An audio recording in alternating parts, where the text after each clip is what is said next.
Petit village très arrosé où les étangs pouvaient être la source de nombreuses maladies qui affaiblissaient les habitants, Sérignan du Comtat n'a pas constitué beaucoup d'attrait pour les titulaires de la baronnie.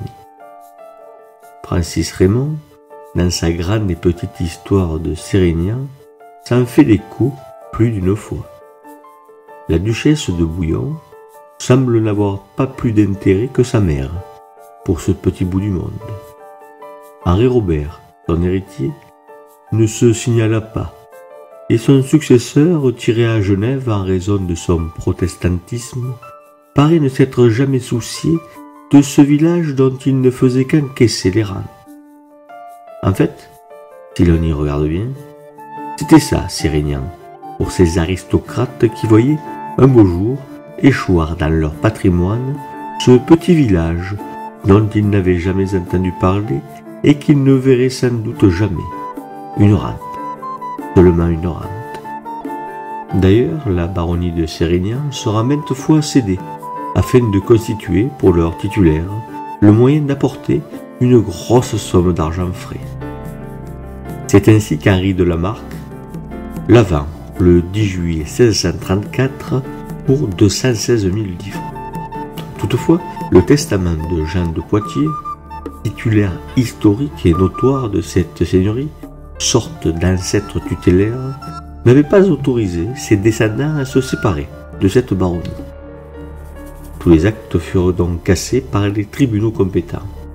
Cela n'empêcha pas la vente ultérieure de la baronnie, puisque le duc de Bouillon, sans doute conforté par une décision de justice, remet le couvert. Cette fois, l'acquéreur, M. Ferron, se voit contesté dans cette transaction par les habitants de Sérignan et de Camaret, réunis au sein de cette seigneurie.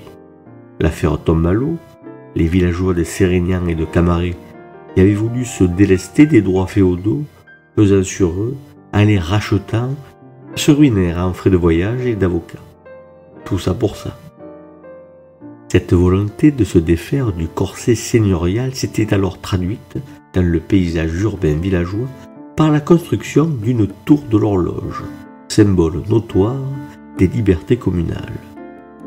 Francis Raymond la situe en lieu et place de l'actuel clocher qui s'y substitua lors de la construction de l'église dans les années 1760.